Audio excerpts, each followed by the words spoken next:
Pada 5 November 2024 besok, rakyat Amerika Serikat akan memilih Presiden AS berikutnya.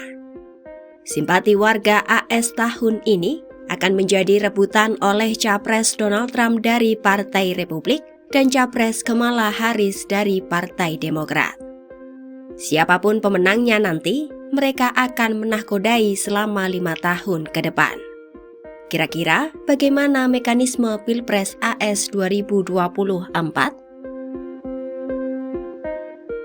Ketika warga AS datang ke tempat pemungutan suara, mereka sebenarnya memilih orang-orang yang bakal duduk dalam lembaga pemilih atau Electoral College, yang nantinya merekalah yang memilih presiden dan wakil presiden AS.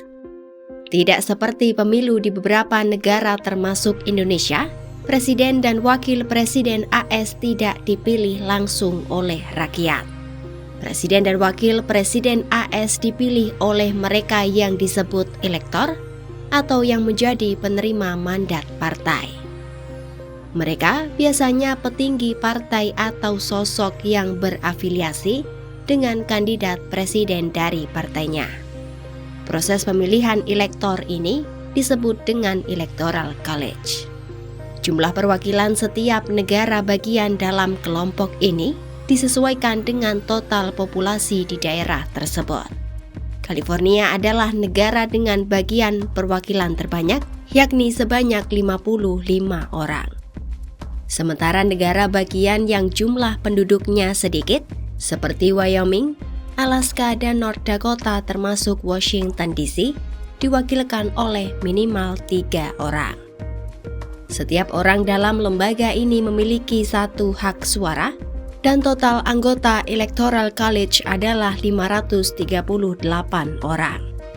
Sedangkan kandidat presiden harus mendapatkan suara terbanyak 270 atau lebih untuk memenangkan pemilihan presiden.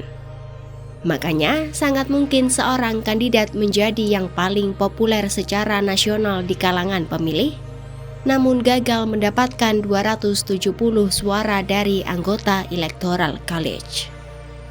Pada Pilpres AS 2016, Donald Trump mendapat 3 juta suara lebih sedikit dibanding pesaingnya Hillary Clinton.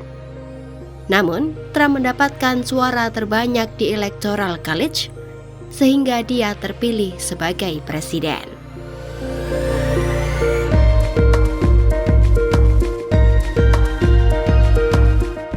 Dalam pemilu AS, para pemilih juga akan memilih anggota Kongres yang baru saat mereka mengisi surat suara.